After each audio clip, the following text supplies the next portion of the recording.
Good afternoon, everybody. Can everybody hear me in the back?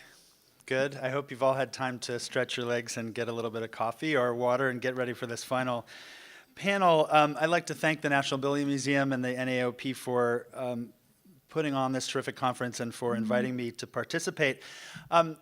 As the final panel of the day, we have a somewhat different mandate from what's come before, and I think it's a two-part mandate, both first to reflect on the conversation that has happened throughout the day that you've heard thus far, and second, we hope to point the conversation forward to discuss what the Olmsted legacy means in an age of climate change and technological change and demographic change. And to do that, we have a terrific group of panelists, Carolyn, Finney, Will Rogers, Mary Scoonover, who will essentially introduce themselves. I'm going to ask them to come up and talk about their work after I make a few brief opening remarks and how it relates to that Olmsted legacy. And then we will gather and hope to have a little bit more time for conversation among the panelists than has been true earlier in the day, and the presentations that you'll hear, I think, will be a bit shorter than some of those previous panels. So there, I think in terms of my introductory remarks, there are a couple of threads that I see running through all of the conversations that I want to talk about, and then maybe a couple of themes that haven't been mentioned or haven't been talked about too much. In terms of those threads, I think the first one is technology. John Christensen talked about the potential of bringing smartphones into the landscape and people tweeting and promoting park spaces from inside those parks. I think it's also worth mentioning and thinking about the opposite trajectory and what happens when we actually bring the landscapes to our desktops or to our own iPads. Some of you may have read in the news in the last couple of weeks that Google Street View is now actually offering a tour of the Colorado River as it goes through the Grand Canyon, a collaboration between Google Street View's team and American Rivers, which is a first attempt to kind of chart the natural landscape in the same way that the built environment of the cities of the world have been now brought to our screens by Google. And technology is also connected to some questions, I think some important questions of access. That's a theme that we've talked about a lot and we'll talk a bit more about with this group. There's now an app that you can get on your phone called Our Malibu Beaches, which was developed by Jenny Price and others to help residents of Southern California get access to the public beaches of Malibu, which are very cleverly blocked off by homeowners along that stretch of coastline. And that app, I think, is typical of ways that technology may begin to help us navigate and get access to parts of the natural landscape in ways that I think are connected directly to a lot of what we've talked about.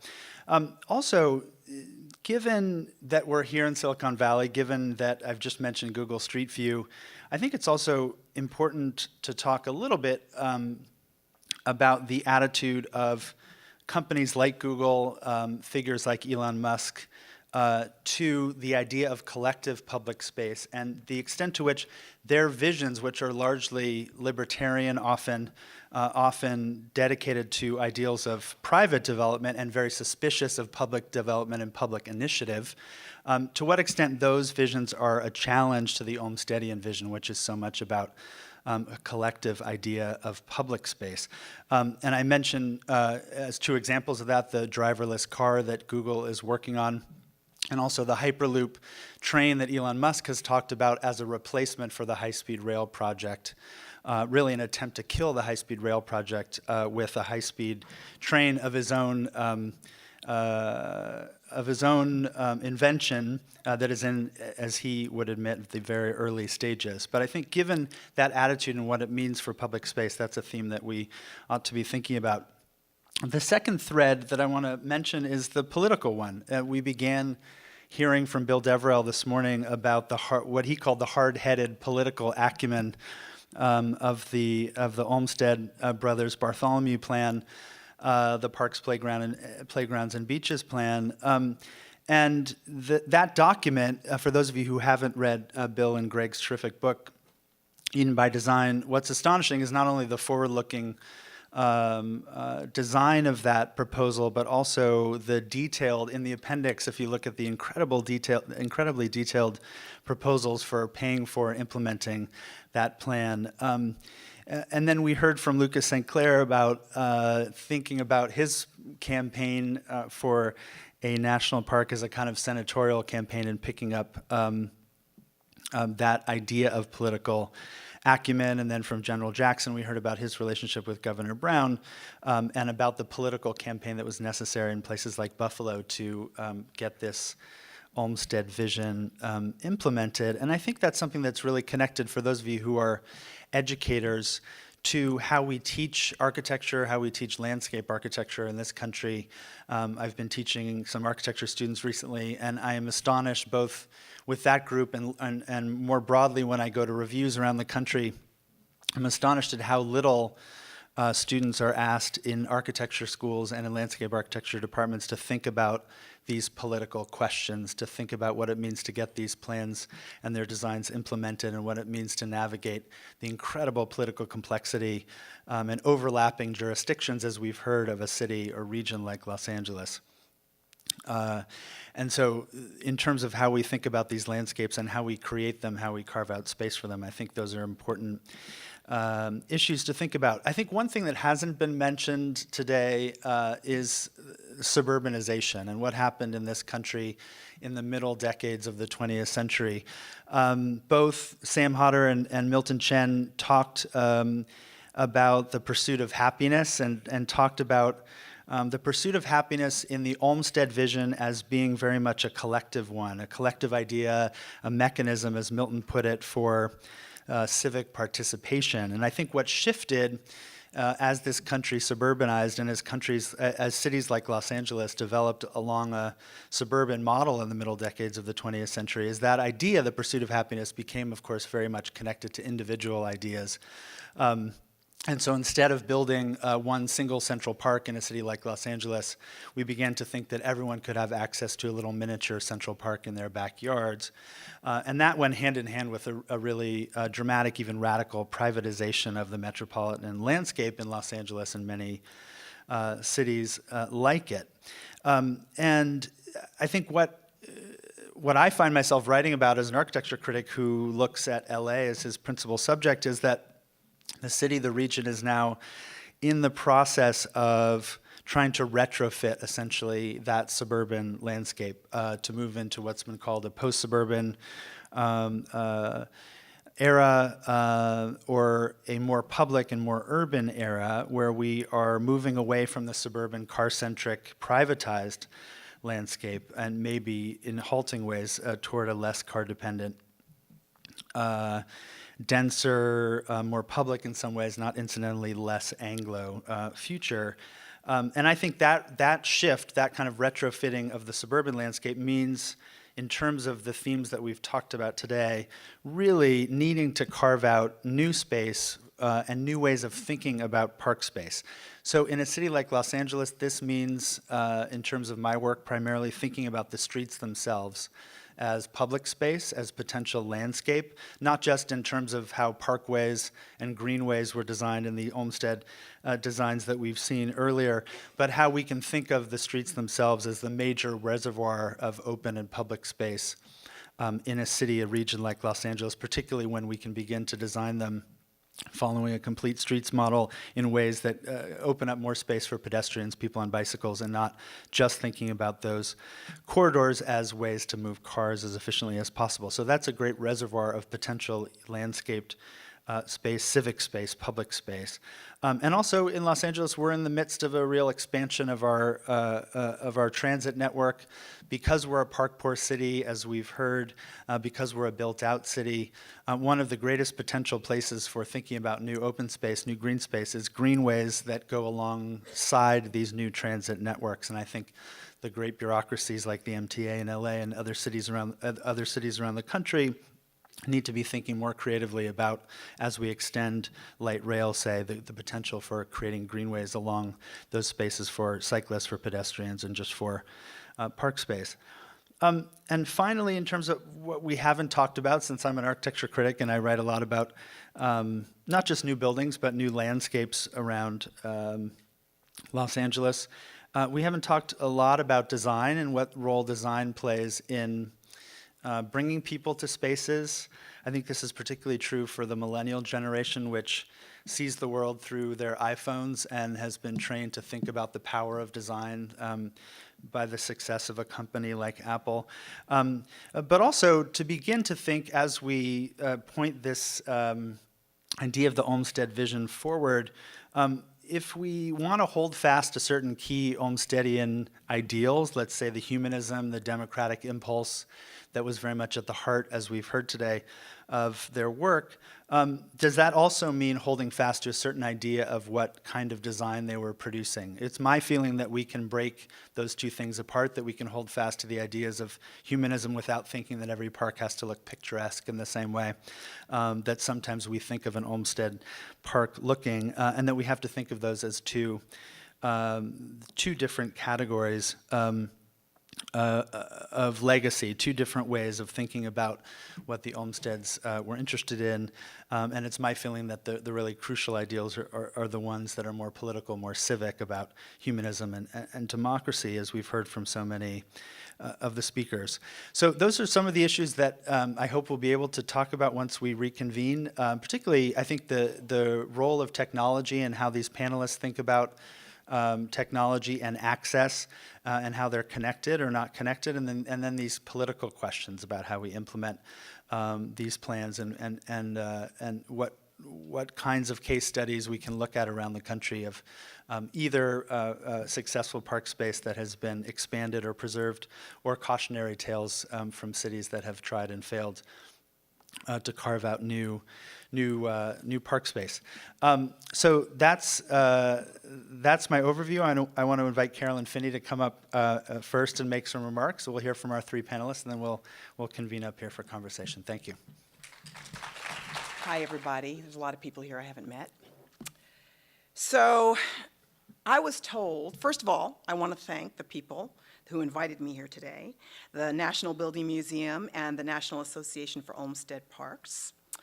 I have to be really honest. I also didn't know that there was a difference between Frederick Olmsted Sr. and Frederick Olmsted Jr. I have been seriously schooled in Frederick Olmsted today, which has been kind of interesting for me. So it was important for me to be honest about that, because that actually informed the perspective and the way that I listened to everybody today and what I've come in to say. I'm only going to take about 10 minutes. I want to jump around a little bit because I'm supposed to introduce to you why I'm here and who I am, and also a little bit about what I'm thinking about what I heard. So I'm going to kind of move those back and forth and hope they make sense, and I'll explain that picture shortly. Oh, yeah. What should I do? You want to see your pretty face? Oh, you're just so kind. Don't look too closely. Okay. So I was reading some stuff about Frederick Olmsted Sr. before I came here today, and one of the things that I was trying to find how I connected with him personally. You know, often I find as somebody, I'm a professor at UC Berkeley, that's another conversation, but there's a way we often come to a topic from the top down, and I'm really interested in coming at it from the bottom up. What's real for me personally before I think about the larger ideas and how we do things. And one of the things that really attracted me to his story was the idea that both him as well as Frederick Olmsted Jr. did a lot of things in the world and brought that experience, their travel, who they were, how they worked, how they showed up day to day to their ideas and their vision. And so I'm thinking about when I introduce myself, I want to say to you that for many years, I spent a lot of years in the arts. Then I spent about 5 years backpacking in different parts of the world. I would do it for 6 months on my own. I'd come back. I'd save some money. I'd go back and do it again. Near the end of that period, I spent about 1.5 years living in Nepal in a village. And it was at this point, I had never finished my undergraduate degree. And I decided I'm going to go back to school. So I went back to school in my later years. Finished my undergraduate, then did a master's, then found myself doing a PhD, which I finished about 8 years ago. And I'm a geographer, and I like to say I'm a cultural geographer in particular. I want to say it that way because actually, At the core of what I do, I'm really interested in people and their relationship to place, and their visions, their sense of identity, and how they express those relationships over time.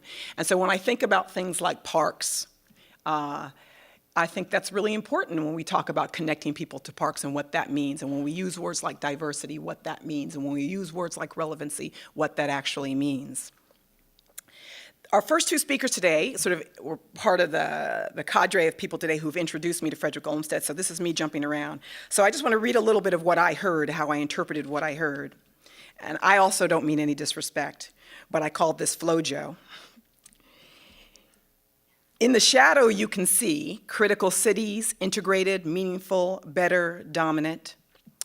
He was the first to stick to it. He was the first to find the next job, unparalleled, focused on conservation, planning, people, and parks, remarkable, daring, meticulous, interconnected, and green, visionary and straightforward, necessary for many, necessary for happiness, necessary. Flojo, with uncanny accuracy, he got all that was right, mixing and revising, bringing his visions to fruition, taking time, taking root, taking a good thing with uncanny accuracy, in plans realized and plans shelved. There is much more to learn. There is much more to carry forward. A metaphorical thread with nature at its heart, defining the realities and delicate ecosystems of past and present. Who's going to make it work now? So this is how I came to this in terms of what work needs to be done now. So this is what I was hearing this morning when people were introducing him, to kind of interpret it for myself. Then I was also thinking about before I came here, so somebody asked me about a week or two ago in an email, how did Frederick Olmsted influence your life? Now remember what I said, which was I actually didn't really know much, so I had to do a little homework. I'm originally from New York. In my 20s, I actually lived on Ocean Parkway right at the top, 31, where's my Brooklyn person? 31 Ocean Parkway, Prospect, hello neighbor, for 11 years, right? With Prospect Park right outside my window. I had no idea up until about yesterday, actually, that park was built by one of the Olmsteds. So I realized indirectly that his vision somehow influenced the way I navigated and negotiated space in that place. The reason I have this up here is for the other reason that I bring myself to how I more generally think about landscape and how I relate to it. So I know you're from New York. I'm originally from New York. I was born in New York City. This picture is a picture of the Tishman Estate. The Tishman Estate is about 30 minutes outside New York City. The Tishmans own a lot of real estate. My parents were the caretakers for this land for 50 years. So my parents, they're in the corner, in the earlier days, they're still with us, but they look a little older these days. After my dad came back from the Korean War, they have a high school education. They're originally from the South, and like a lot of black folks at that time in the 50s, couldn't find a job in the South, so decided to come north to New York. He had a choice of being a janitor in Syracuse, New York, or he could be the caretaker for this estate. So he became the caretaker, the gardener, the chauffeur. My mom was the housekeeper for a lot of years on this estate. That's a longer story. The reason I put it up there, and I wonder actually, I don't know the history of how this estate got designed. It's a 12-acre estate. There's a lake, there's a swimming pool, there's multiple gardens. It's a really stunning. That house that you see there is actually that gardener's cottage. That's where we lived. What I'm not showing you there is the big house that the Tishmans came to on weekends and holidays. We were the only black family in that neighborhood. We were the only family of color in that neighborhood for years. Schaefer of Schaefer Beer lived next door. Harry Winston's got property down the street. The wealth in that neighborhood is astounding. This was the late 50s, 60s, 70s, and 80s. One of the things I think about is that my parents thought they couldn't have kids. They adopted me, then they relaxed, then they had 2 boys. So there was me and my brothers. And we had run of this place like it was our own park. So I really grew up outside in a kind of manicured and constructed landscape that was quite stunning. And I feel quite privileged to have had that experience. But I also remember getting stopped by the cops when I was 9 years old walking home because they didn't know there was a black family. Wanting to know where I was going, I would explain it to them and he'd say, "Oh, so do you work there?" And I'm thinking I'm 9, right? these stories of, because we lived up on the hill where all the nice houses and beautiful open spaces were, I went to a public elementary school, and I used to get, from 4th grade to 6th grade, I got beat up regularly by some of the black girls who lived in the poorer section of town because I thought I was better because I lived up on the hill. And what did it mean that I got to live up on the hill with all the nice trees and the fresh air and the woods, and I was able to play outside, and I had no way of articulating that when I was young. I have a lot of more stories I could talk about that, but I don't want to take up your time with that. But for me, this is where the issue of difference comes into play. And I am thinking about difference all the time. What does it really mean in terms of how do I, as an individual, bring that to how I think about parks and landscape and access and relevancy and what stories are told and who do I see? I paid attention to every single image everybody put up here today. You know, part of it is because I can't help myself. And part of it because images are really powerful, and some of you did talk about that, the importance of, if we're looking to engage different kinds of people, who's actually out there willing to welcome those kinds of people. Difference, I want to make sure. I was thinking about, when I was reading about Olmsted Sr. and then hearing about Olmsted Jr., that during the time that Olmsted Sr. was doing his work, what else was going on at the same time? Slavery was going on. Native people were removed from a lot of the lands that we are talking about today, and many of them are still fighting over those lands that we are sitting here talking about today. I was thinking about Olmsted Jr., and while he was planning his wonderful spaces, and I am not diminishing anything that they're doing, but for me there's multiple realities that go on, right? That was during the time of segregation, so my family couldn't go to a lot of those spaces or feel comfortable going to a lot of those spaces. And there's a legacy of that today. So for me, this is about a moment of convergence, right? Of really understanding. And I know a lot of people come to me, and I had the privilege of being on the National Parks Advisory Board, the California Parks Forward Commission, work with a variety of environmental groups that are honestly and earnestly trying to engage diverse people and what that actually means. And the first thing that I always say is, so what is your capacity to actually do that work? You know, people talk about changing demographics, and actually I've been talking about changing demographics. That's a bunch of numbers. Do you know what those numbers are? Those numbers are actually people. Those people are actually stories. Do you actually know what those stories are? Because they bring those with them when they sort of engage these spaces and engage in these conversations. I was just telling someone just a moment ago that I actually don't like to use the word outreach anymore, because outreach actually, for me, means that there's a one-directional relationship. I have something to give to you. I assume you have nothing to give to me. I'm interested in relationships of reciprocity. So those of us who are looking at diverse communities and supporting the designs that you're doing, moving the Olmsted legacy forward and how that looks different. How do we do that in terms of building relationships of reciprocity? We have a moment here that's about the past and the present as well as the future. I don't think we want to take just a big, paintbrush and brushstroke over it. I think we want it to be deep. If I learned anything today about what you all have told me about Olmsted, is sort of the deep thought, the deep vision. I think one of my favorite things that I've heard and that I read about him is the idea, the restorative powers of the landscape, the restorative powers of the landscape. I think about myself, even in the moments of microaggression and feeling like my family and I didn't belong there. But at the same time, I felt restored. I had my moments on that landscape. And so when we talk about this idea of restorative landscape, for all the public is diverse. That's going to take work. That takes deep work. We have to look in the mirror at our own biases, what we don't know. We have to be willing to lean into that, to be in true relationship that's deep, so that when we talk about stewardship of these lands and these landscapes, that it becomes something real over time, not something that's just something we feel like we have to do. I think it should be something that we want to do, because I think it matters for all of us. Thank you.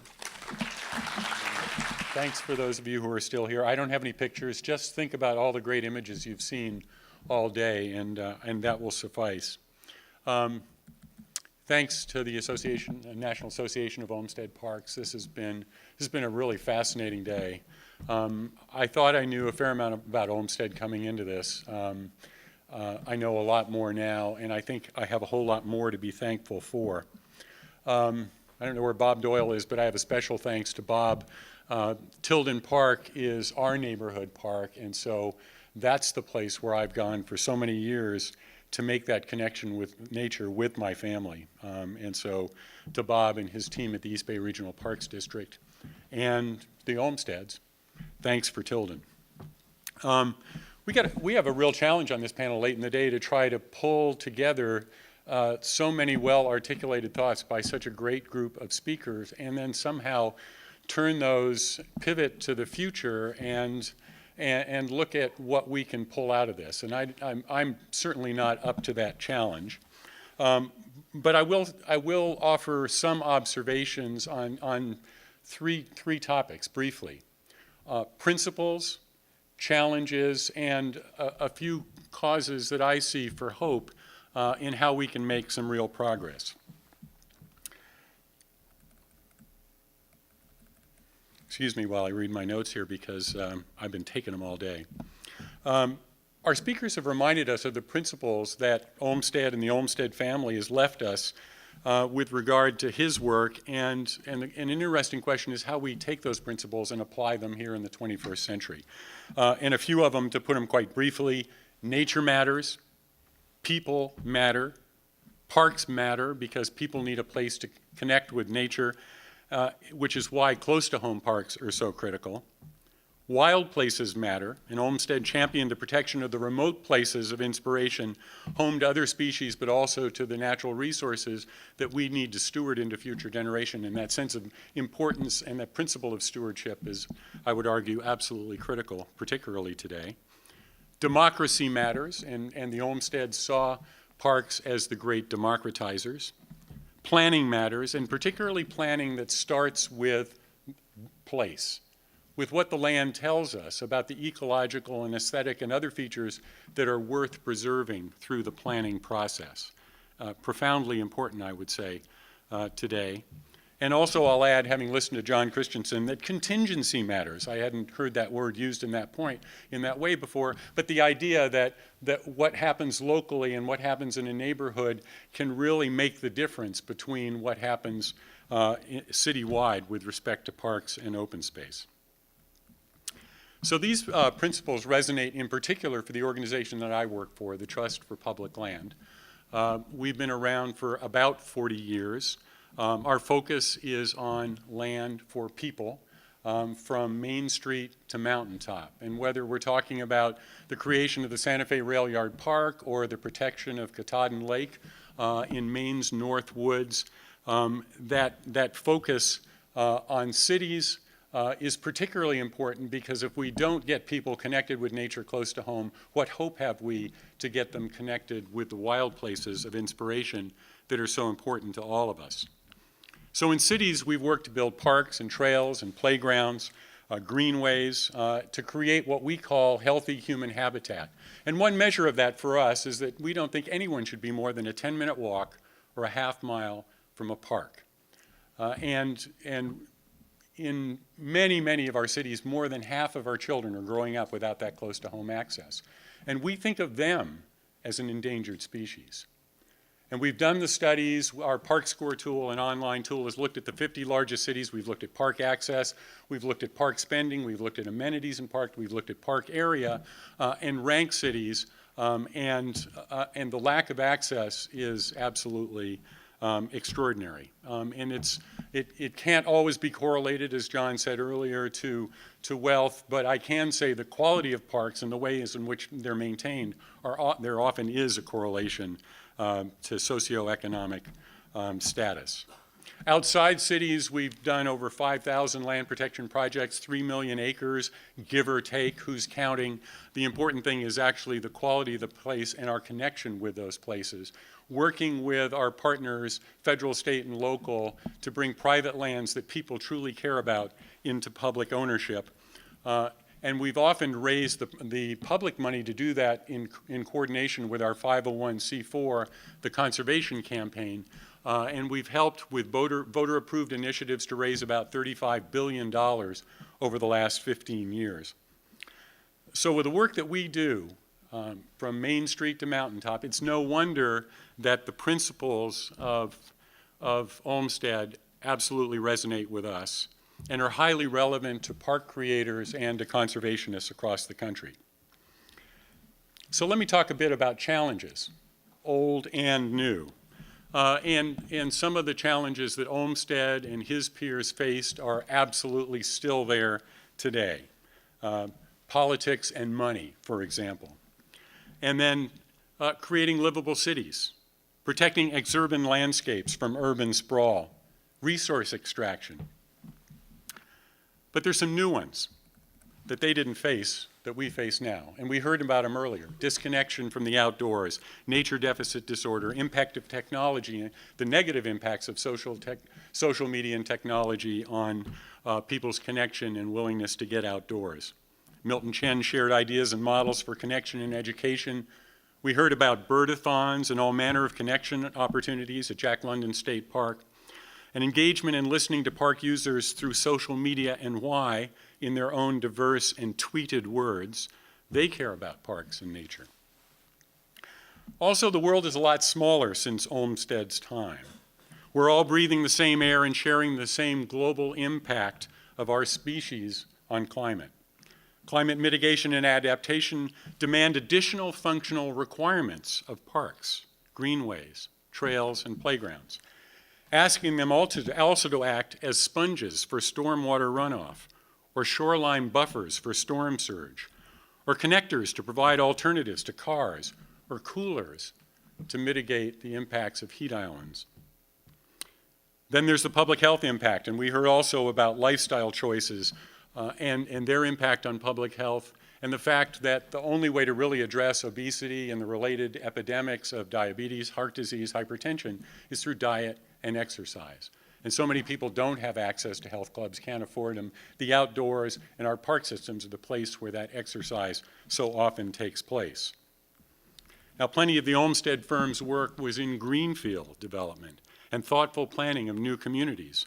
But today, as we repattern our cities to make them healthy, more livable, and denser, recycling underused and contaminated land is increasingly a major strategy.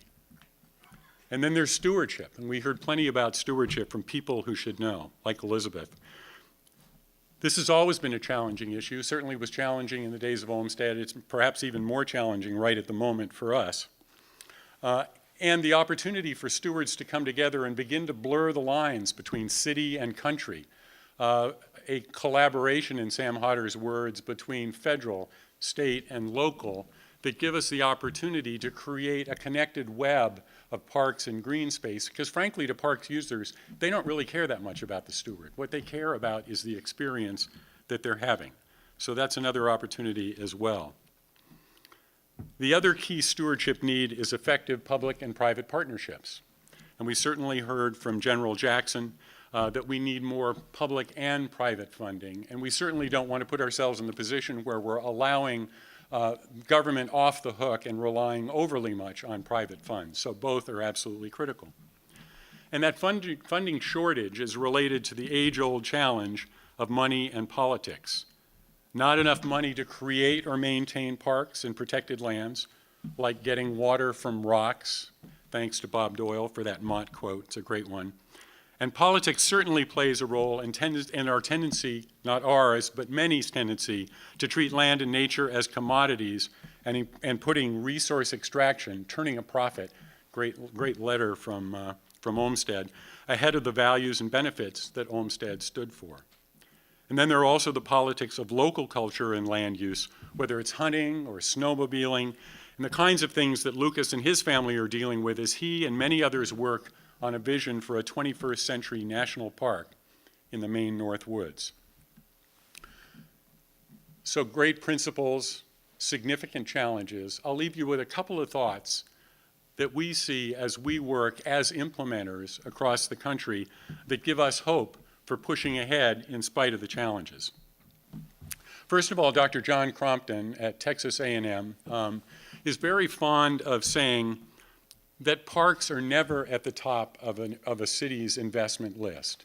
But as soon as parks, they're viewed as an amenity and an important amenity. But as soon as they begin to solve critical social problems, they move up on the list of investments and take on more priority. And there are three things that parks are doing right now that are absolutely critical to cities that I think have moved them up in that hierarchy of priorities. First of all, cities compete with each other for a young, well-educated, mobile workforce and citizenry, and quality of life is absolutely critical, and cities see parks as an important delivery system for quality of life, along with great culture, dynamic retail, et cetera. Secondly, health, and I mentioned that earlier. There's an obesity epidemic. It's getting worse, and cities are dealing with that, and they understand that parks are part of the solution. And then third is climate. 750 cities have combined sewer and stormwater systems. Every time you get a major storm event, you get pollution going into rivers and harbors, et cetera, fines from the EPA.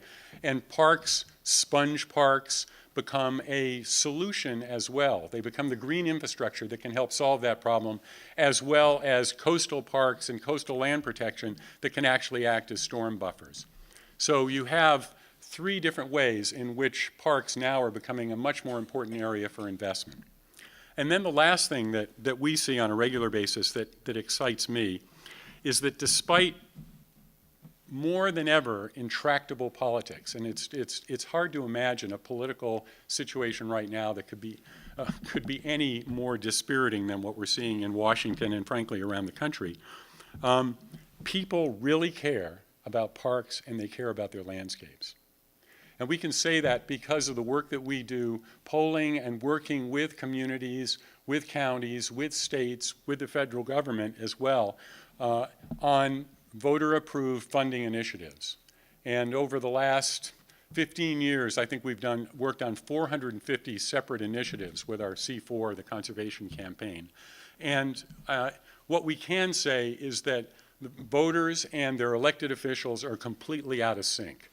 When you ask people, no matter if it's in a red county or a blue county, white collar, blue collar, young, old, will they tax themselves to protect what they care about? The answer is yes, absolutely. So the real question there is not so much do people care, but how do we give voice to that massive commitment to our landscapes and to the places we care about in a way that actually gets our elected officials behaving differently. So those are a couple of things that we're seeing that give me some hope. Again, huge thanks for what we've heard today. A huge thanks to the Olmsteds. Absolutely amazing. And I'll sit down and let the next person try their best to summarize what went on. Good afternoon. It is a bit daunting to follow Carolyn and Will and the rest of today's speakers, so please bear with me as I do my best. My name is Mary Scoonover, and I work with the Resources Legacy Fund, a nonprofit that represents foundations and individual philanthropists as they wrestle with complicated natural resource issues and try to create enduring conservation outcomes. I also work with a law firm called Resources Law Group. We do more traditional environmental and consulting and legal work, but it also enables us to work on campaigns, particularly as Will mentioned, those campaigns that provide public funding for conservation and parks in particular. So both of those platforms provide us an opportunity to both study the Olmsted legacy and also try to wrestle with the challenges that are currently facing the nation and the state today. So I want to talk to you today about a couple of things. One, sorry, I need to start with some numbers. I feel better that way, and because they are so compelling that there really isn't much doubt once you walk through some of these numbers where we need to go if what we're really talking about, as the Olmsteds were, is looking into the future and planning not for what exists today, but for the nation and the state of the future. And then I'll talk to you about two programs that we're working on that are trying to wrestle with both with these realities, not just the demographic realities, but the realities in general of the challenges. So the first three slides I want to show you are from USC professor Manuel Pastor, and they very, very clearly show the changes from 1980 to 2040 in terms of ethnic makeup within the state of California. What you should know is that the US charts look very much the same. California is a bit ahead, and Los Angeles is even further ahead if you were to look at the Los Angeles numbers. What's clear is the diversity in California is increasing. And particularly the Latino population is increasing and is going to continue to increase, while the traditional white, which is most of the park advocates that we are and love, are diminishing, both in the state and elsewhere. To bring this to show you kind of a fairly graphic depiction of this, this is an animation showing 1980 to 2060, and it's a percent people of color. The darker the brown, the greater the diversity. And you'll see we're at 2040 now, 2050, and eventually 2060. California looks very different today than it did in 1980, and those differences are going to continue into the future. So this is one of those graphic representations that I kind of can't help but show, because it colors everything that we do. So not only is California and the U.S. and the West getting more diverse, but also it's getting younger. And looking at the youth, particularly youth of color, on the left you have U.S. and on the right California numbers, and this is change by race, ethnicity in the youth population. You can again see that what we're talking about is what's going to become a very influential group of Californians. Tony Jackson mentioned it earlier, and others have as well, millennials. And we define millennials as born between 1980 and 1994. There's some debate about whether that's really the appropriate time frame, but starting with those numbers, what you see is that this is an amazingly powerful group of individuals who have their own ways of relating to one another and the news. My preferred means of getting the news, NPR and newspapers, score very low with this crowd. This is a very different kind of a connected, highly technologically savvy group of people who are going to be deciding the next 6 presidential elections. So if you take away nothing other than that fact, that's pretty sobering. But it also shows the power of this group. So a more diverse and a younger population. We're also looking at the continuation of what we've seen in the past, which is a highly urbanized population. So by 2050, 76% of Californians will be clustered in 3 urban areas, 3 urban regions within the state. So again, a continuation of the patterns we've seen, but to a point where, again, you can't ignore that if what you're looking at is how do you meet the needs of these people in the future? How do you make parks relevant to them? How do you reflect the services that these folks need? And how do you do it in a way that garners the public support necessary to continue the funding, to ensure people choose these as professions, to really engage what is a very different population today than when the Olmsteds did their plans and when the park system was created and some of the major milestones along the way. So I have 2 projects I want to talk to you about briefly. The first is a very much on-the-ground effort. And what we looked at was there are a number of significant urban rivers within California that run through, primarily through and by communities of color. And in many instances, these rivers actually were kind of wastelands, or certainly not developed, not seen as assets for the local community. And so what we look at the urban rivers that they should be providing for the local communities, recreation, an opportunity to explore scientific and natural education, actually connect with nature, the experiential work that we've heard about and how important that is to youth, and also, again, the healthier kids and families, that they ought to provide a safe place to recreate. In addition, we're looking at these projects as a means of building a more diverse community and conservation leadership, which I think we all agree and we've heard about today is definitely necessary. That these communities, when they are civically engaged, can in fact leverage public funding in a very significant way, and we can create opportunities that otherwise don't exist within these communities. So the 4 primary rivers where we're working are the San Joaquin, the Tuolumne, the Los Angeles, and the Otay. And each of these rivers, as I say, is in an area that's not only ethnically diverse, but many of them are underrepresented with park communities, socioeconomically challenged, and also in great transition. So we started in 2006. We raised a little over, since that time, about $6.2 million in philanthropic funding, and have invested in sometimes local individuals where community groups didn't exist, but in other locations like Modesto, so the Tuolumne River, the Hispanic Youth Leadership Council, which has arrangements with 19 schools to actually provide leadership training and to get kids out and into the area.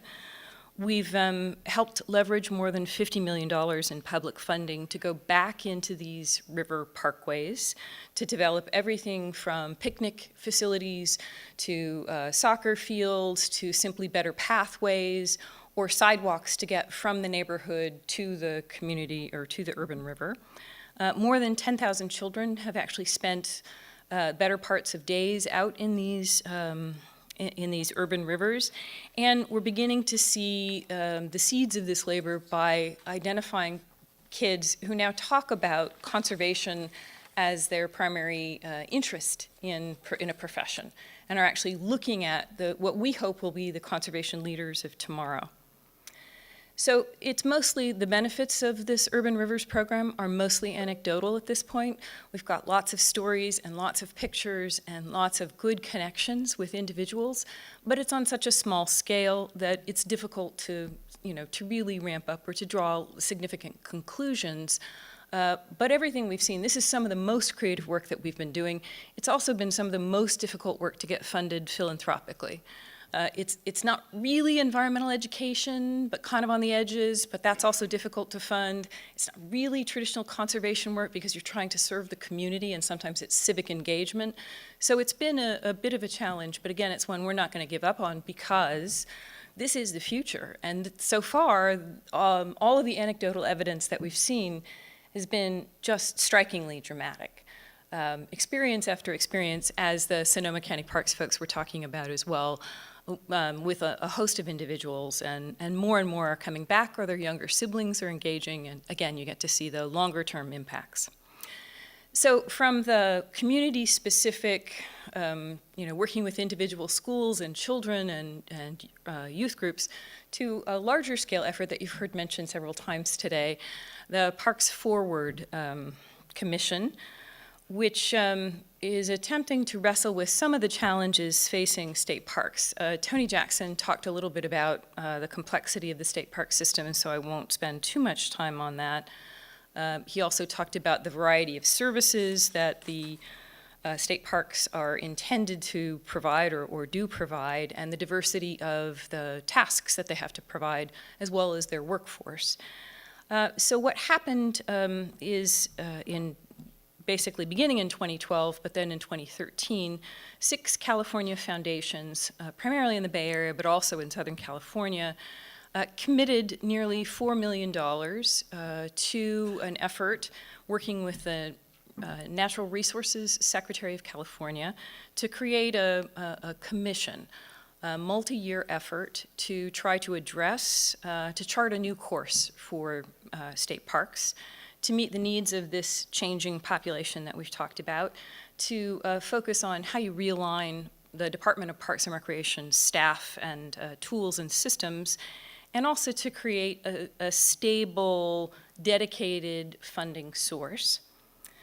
In June of 2013, and when Tony came on board in November of 2012, he also was very supportive of this effort. We were dealing with a leaderless organization, and had the new leader who came in not been interested, the effort would have gone nowhere. But Tony was enthusiastic. And so in June of 2013, Resources Legacy Fund on behalf of these foundations I mentioned, and they included some of the great foundations you've heard mentioned today, the S.D. Bechtel Jr. Foundation, Hewlett, Irvine, Marisla, Moore, Packard Foundations, all of them committed to put their money where their mouth was and invested in a public process that had no guarantee of actually resulting in change. But they were absolutely adamant that that was what they wanted to see, not just a nice report, but fundamental change. They selected a 12-member commission. Carolyn Finney is one of the members of that commission.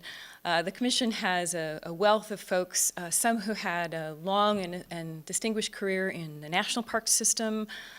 We have folks who work with Sutter Health, medical doctors, professors, business chairs, former legislators. It's a very diverse group of people who care about parks. Not all park professionals, but they all bring their unique expertise. They are all very actively engaged and strong-willed, so we'll see where this whole thing goes. But right now, we're working on draft recommendations. There's a meeting at the end of April where they will be talking about that draft, and then final recommendations in the fall. They are going to stay around until spring of 2015, even though these are all very busy people, in order to try to see how implementation is going in what we presume will be the second term, or the fourth, depending on how you count them, of this governor. When we designed it, you didn't know if there would be a new governor, but this governor has decided to run again and basically has few challengers, or few credible challengers at this point. So we think it'll likely be the second term of this governor, actually again his fourth. But you don't want it to get lost in the election campaign, so we want to make sure that it's actually implemented. So Parks Forward at this point is really looking to chart a course for the next century, to address all the significant challenges that we've talked about, but to provide very practical and specific recommendations that can be implemented. Some likely will require legislative change, and we've already begun those conversations with the legislative leaders. And the fact that implementation will continue beyond the tenure of this commission is a little troubling, but the basic reality of getting very talented people to commit for some unending period of time on the commission is not likely. So we're working on how we can keep individual commissioners engaged beyond the official point, because when they call a meeting, the media shows up and the governor is there as well. I'll just mention two projects that the Parks Forward Commission is trying to launch in order to move, build some momentum and move forward on some of the priorities that they've identified. The idea is to begin to implement these projects in advance of the final report being issued. The first is cabins. One of the impediments that we found in polling to non-traditional park users actually using parks is an absence of any kind of alternative lodgings in many of the state parks. So it's daunting to have to go out and buy camping gear if you've never camped before. But if you can go to some place that has simple cabins, not even heated or electrical, but just a simple structure where all you have to do is roll out your sleeping bag on top of a cot, that's actually very appealing, and you can do it relatively inexpensively. We're working with Cal Poly Pomona to sponsor a graduate design course to design expensive, efficient to produce cabins. And then we're hoping to launch them this year, fund them privately, or through philanthropic funding, and then locate them in already developed campgrounds where local superintendents are actually asking for them. So there are campsites going unused that they think if you could translate into a simple place to stay, it would actually accommodate, again, some of these folks who aren't frequent users. And the final project I'll mention, thank you, is Google Trekker. We've been talking to Google for some time. It's like Google Street View, but for trails or for rivers. And what we're trying to do is to launch the effort to basically have every trail in California parks, as well as every campground, photographed using the Google backpacks and cameras, and eventually spread out from there. We'll have to start small, a few regions at a time, but we're actually looking to start in regions like the Santa Monica Mountains, where there's heavy use, But it's also not just state facilities. There are federal park lands, there are regional parks, and again, that intersection of providing coverage, access, additional information to users, potential users, existing users, and being able to enable people to see before they actually go out on a trail what the conditions look like or what a campsite looks like, we think is actually going to make a significant difference. So we're hoping to pilot in about 6 different regions within the next year, and to get that effort launched by this summer. We may need to have some budget trailer language added to the state budget bill that's actually going to be moving through the legislature shortly, in order to cut through some of the procedures that oftentimes can slow projects like this down, just the review and control agency procedures, and to also simplify some of the issues that we think on a statewide basis will take care of themselves, but when you're just starting out, you need to simplify. So both the cabins and Google Trucker seem like 2 areas of great demand, great need, and great opportunity that the Commission is going to be pursuing. They have a website, it's parksforward.com, and if you want to see more about their work and about Carolyn and her colleagues, please look at the Parks Forward effort. Thank you. The question that I want to ask all 3 of you is something that you all touched on to one degree or another, as technology. And just ask for your thoughts about how you think about that vis-a-vis park space in a state like California. And I should say all these questions, I think I want to borrow Mary's frame and say that we assume in all of this conversation, as you put it, a younger, more diverse, more urban population in this state, and want to think about what that means for parks and open space. So the first question to all 3 of you, how do you think about technology when, on the one hand, it can help with access, on the other hand, there's this question of distance or even alienation from the natural landscape when people are looking always at their screens? I can. Go for it. Do I have to? Oh, no, I don't. You can hear me. Okay. I've never tweeted, so I have to get that out there. Yeah. So actually, I think, so one of the speakers got up here earlier, and she made the comment, I said, oh, I do that too. When I can't figure out something with technology, I ask one of the students to do it. And I'm thinking about, when I got asked to be on the National Parks Commission before the National Parks Advisory Board, and it was an amazing opportunity for me. I mean, there was just some amazing established people on there. One of the things we talked about over the course of the year, every single time, was about young people. There was no one on the commission under the age of, let me be safe here, 45. And I said, it would be really interesting, and as it relates to technology, why don't we just invite them to participate? Because they may be younger, but they were actually born at a different time with a different set of knowledge and experience and a way of engaging technology as well as any other things. And for me, I find that we often separate ourselves from who they are. And actually, I have some issues with technology. I also have some issues. There's a commercial that's running out now on TV about some phone or something, and they show kids in a tent. The sunset is beautiful, but the focus is on what's on the phone. And I'm just going, oh my God, that's like really messed up, and I do have a problem with that. At the same time, what I recognize is that younger people have a comfort with technology. They understand it. They're thinking differently than I'm thinking about it. They're thinking more expansively. I don't know that we've really allowed them to show up in the room and talk about technology on their own terms. And so then we consider how to engage that. So,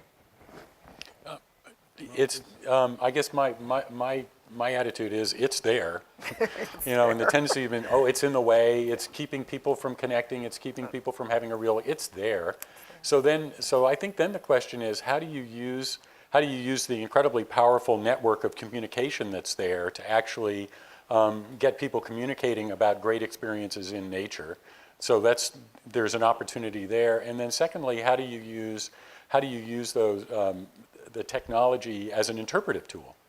Because it's right in your hands. I mean, you can you get a bird song, you can find out what that bird is, and you don't have to know. And so the facility and the ease with which you can learn about your natural environment through that technology, I think, is incredibly powerful. So those are just two ways in which I think we can leverage it into engagement rather than disengagement. One of the things that we've seen in the Parks Forward effort, again, in the polling work that we've done, is that millennials don't really care what someone says about him or herself, or advertisers, companies say about themselves. They're much more influenced by what their peers say. And that often happens in through a cell phone or through a website. So in order to appeal to these folks, we really do need to develop the technological tools to enable somebody who's in a park to tell their friends that they're in a park and they love being in a park, and send a picture of what they're seeing and really engage that way.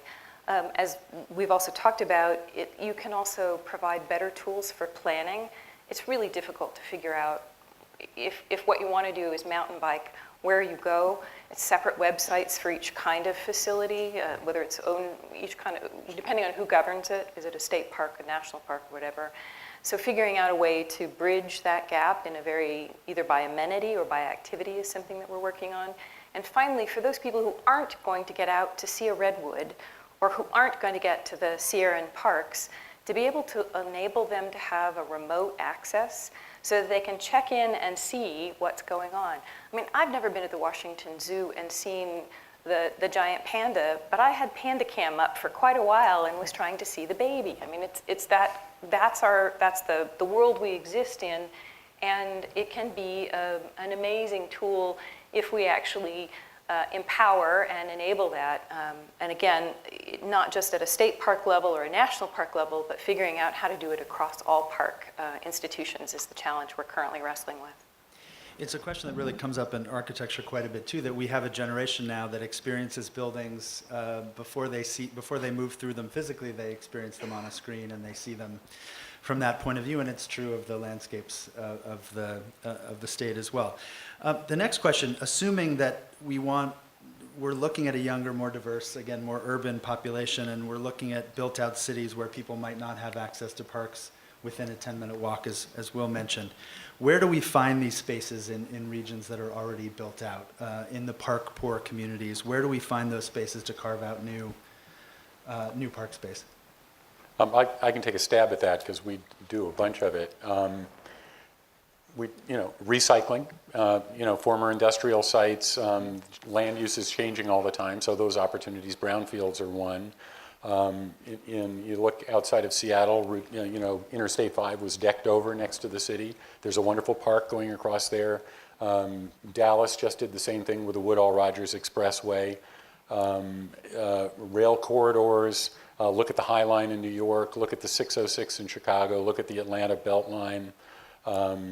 In New York, Mayor Bloomberg adopted the 10-minute walk standard and basically said, yeah, but where's the land that I can do this with? And he had the ability, because of his control over the education system, to force joint use between parks and the education system. And so by working on something like 250 playgrounds with the kids, greening those playgrounds, those are all now open after hours on the weekends in the summer. So they effectively become wonderful green playgrounds and neighborhood parks. So there are a lot of different strategies that people are using, even in cities unlike Detroit or New Orleans, where there's a whole ton of land and the land is actually the problem. Other cities are finding ways to do it. And I just want to kind of roll on top of that, because I also think not only are cities finding ways to do it, actually people are finding ways to do it. And oftentimes in our conversations about cities, what I really wrestle with is this kind of separation. Somehow there's no nature in the city. When we set it up right from the beginning that there's a separation, and people who live in the cities, I always like to say, are you breathing? You're in nature. Let's start with that. So the idea, I don't know if any of you read a few months ago on the New York Times, I think his name is Ron Finney, an African-American man from LA who has done TED Talks now and everything. He grows food on the medians. I mean, people have gotten creative because they've had to do it, and they've actually been doing it for a very long time. They're not necessarily recognized as parks, but there's a way that within which people have made their space and where they live creative, they found that nature. It is there. So I think that's why I wanted to roll on top Yeah. of that. But yeah. I think Will and Carolyn have taken care of the urban sector. I would just note that park-poor communities are not only urban. In California, one of the regions that is the most park-starved is the San Joaquin Valley, so it's where Fresno is, surrounded by agricultural fields. So it's not that it's developed in a traditional urban building developed, but there are very few areas of public access, very few outdoor parks. It's a very limited area for swimming pools in a place that gets, has traditionally had 100+ degree weather throughout the summer. Most kids don't know how to swim and don't have access to a safe place to swim. So again, looking at how you meet the need in differing kind of underserved communities, I think results in a different kind of solution depending on what assets you have available. And following on that, this is my last question before we open it up to all of you, so be thinking of good and brief questions for our panel. Once you identify those places, particularly if you're able to be creative about recycling spaces, or I think in a city like LA, as I mentioned, the streets that were made for cars have all kinds of extra space once you start thinking about how those boulevards have been widened, and as we begin to think about redesigning them, how much space we can actually recapture for people who are not in cars. But once we've identified that space, what are the political challenges as you see them? Will, you mentioned Bloomberg. Does it take that kind of a political figure? What do you see as the key changes that will have to happen in terms of our political approach to turning these spaces then into public spaces, into parks once we identify them? We spend a lot of time looking at cities or responding to cities that want our help. And it absolutely has to be grassroots. I mean, the community has to really care, but you also need elected leadership that cares as well, because you've got to have, the city has to be willing to put resources into this. And there are communities that find ways. I mean, they convert vacant lots into community gardens on their own with no help from anyone else. So there is great stuff going on.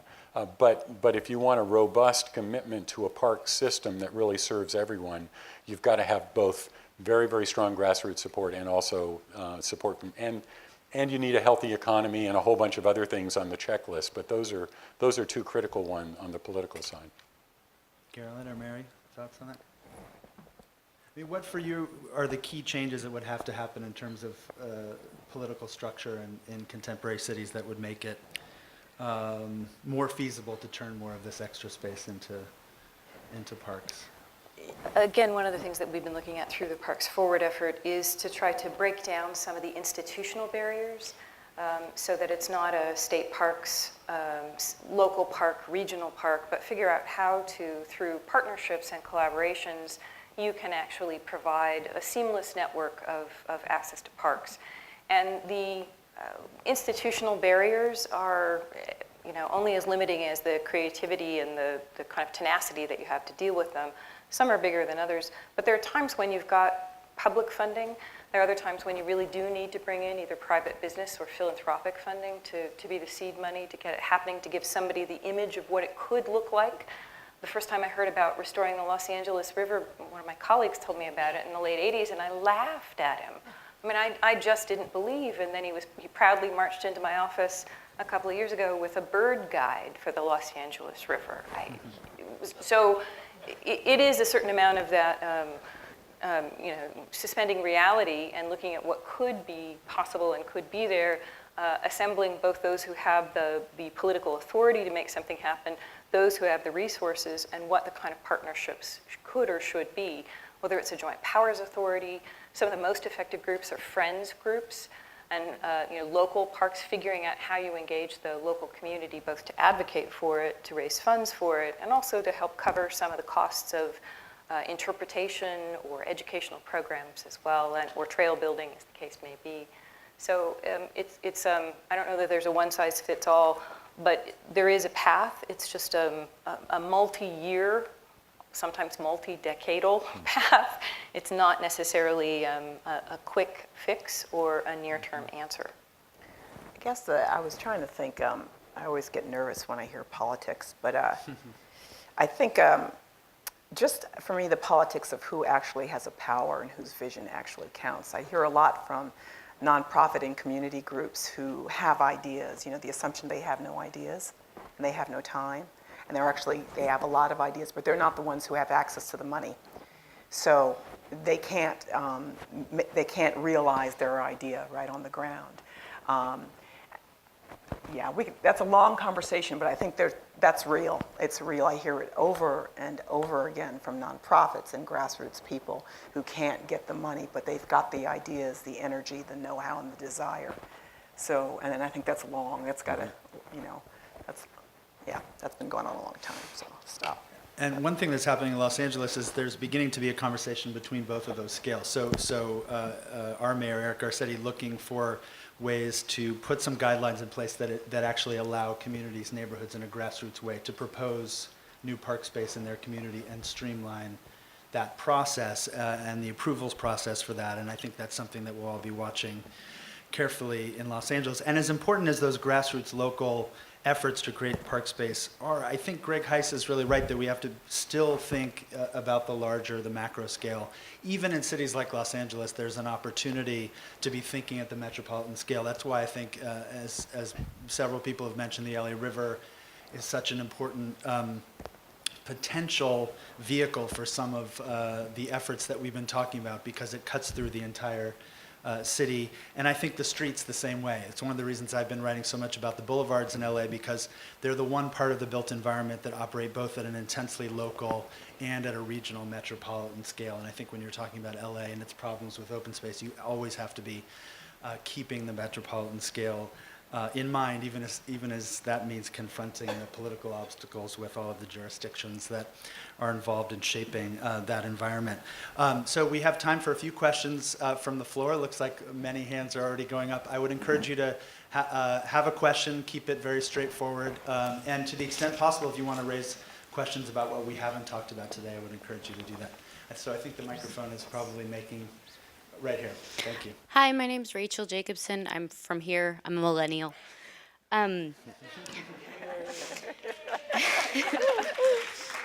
So there seem to be a lot of programs addressing kids in school needing to get out and see parks, getting in touch with nature, all of that kind of stuff.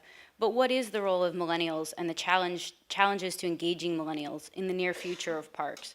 And as professionals and as the public, and technology seems to be kind of an obvious answer, but how and what else? What is the role of millennials? So, just because I can't help myself, what would you want your role to be? Right, I was going to say the same. Why don't you answer that? Because I'm not trying to be funny. I actually wouldn't. I wouldn't want to tell you what your role is. My background is in landscape architecture, and I want to work as a landscape architect, and whether it's parks or, I want to help make all the things we've been talking about in this room come true. I feel like I'm uniquely positioned to actually contribute, but what about everyone else? But let me put the question back to you. For you and for your generation, if people you know are seeing a landscape first on a screen, does that mean that you feel more connected to it when you finally get there, and that it may open up in new ways for you, or do you feel as though you've already seen it and it has a different and maybe less impressive meaning for you once you get out into the space? Do you know what I mean? I do. I was asking myself that, and I kind of went back and forth as to what my answer was. So I don't have an answer. So it's both. Yeah. It probably depends on the person and their familiarity. I don't look at the pictures of redwoods and go, oh yeah, they're big trees. I go, I remember being there. I want to go there again. Mm-hmm. But that's because I've been there. Maybe someone else goes, it's just a bunch of big trees. Right, and I think one thing we didn't talk about is the role that these memories that we create as children play, the same way that the architecture of schools is so important because it gives students a message about what the culture thinks of them, and I think kids read the architecture of schools in a very sophisticated way. I think the same is true for landscape, and that was something that you mentioned, a lot of people have mentioned, is the experience of those landscapes that we are out in when we're young and how that continues to inform our feelings. And I just want to connect it for you because I know I'm feeling like we didn't give you anything. We put it right back on you. That those stories, so I'm listening to you and thinking you have stories to tell. How do you articulate those stories? Stories turn into vision and policy. Olmsted had an experience. You know, we don't talk about stories because we often dismiss them as being anecdotal, but actually they inform perspective, they inform vision, they inform a way of thinking about an idea like landscape, they create language. This is what I feel millennials can do, and that the story of who you are collectively and what it is that you want and how you vision the future, that's how that comes out. You all have immense voting power. We saw that already in the last 2 national elections. And that's when you start voting on these ideas that you believe in. I mean, it sounds corny, but actually I think that's at the foundation. Also, I think there's an opportunity for every generation to pass values along to the next generation. And so that opportunity will arise for a lot of millennials in the near future. And I think the experiences that they share with their children are going to make a big difference in terms of the future of support for nature and parks. Let's take a question in the back. So probably for Mary and Will, but please, all of you. So you're talking about the difficulty of taking parking lots away, freeways, urban, polluted areas, but in Olmsted's view and others would have been like, we should be thinking even bigger than that. These are like postage stamps that are really important because that's all that's there. The question is, we are now in the biggest oil boom in the history of this country. So we used to get money from the federal and into the state governments for doing urban parks all the way down to the cities, not just state, but down to all the local governments, that they could do a ball field, they could convert a site, they could tear down a building. So I know both TPL and I know that, Mary, you've looked at a lot of financial things. What's going on from the standpoint of why are these young people being cheated when we're drilling more oil, making more money off oil in the United States than ever before? We used to have the Land and Water Conservation Fund. Wrap it up so we have time for one more question. Very good. Thank you very much. That is the question. What is going on with any discussion about oil money, oil tax like Land and Water to come in and help fund some of these things? So I would say there are 2 things that we need to do. The first is to engage the next generation of voters with parks to, again, help them see, and their legislative leaders, why they should care about parks, why if there's money to be spent from an oil severance fee, it should go to parks as opposed to higher education or something else altogether. So that connection can't be overemphasized. But second, we are in fact looking at a variety of different options for a dedicated source of public funding, not just for state parks, but across the spectrum of parks. And we think that 2016 may be the time to pursue that.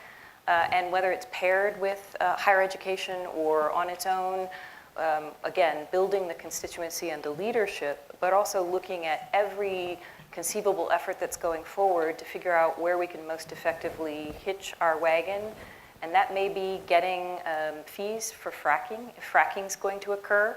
It may be slant drilling, if slant drilling is going to be permitted. How do you get money back into parks like the Land and Water Conservation Fund so that you have that cycle complete? If marijuana is going to be legalized, I say good for us. We ought to get in there and get our piece of the pie. But it's really looking ahead to what are the most advantageous opportunities and how you can ensure then that the money goes to high priority, not postage stamp, but places that actually are relevant to the communities that live there. And that means engaging those folks in the discussions about how the money is to be spent, where it's to be allocated, not just tagging on a few soccer fields to try to appeal to certain kinds of voters, but from the ground up, building your priority listing criteria to reflect what is both now, but primarily the future needs of the citizens. That, it's again, not an easy, straightforward task, but it's absolutely what we need to do. Just very briefly, the Land and Water Conservation Fund exists, as you know, taking offshore oil royalties and putting it into conservation. It's been authorized at $900 million a year. It's almost never been fully funded. It wasn't indexed, and it's about to expire.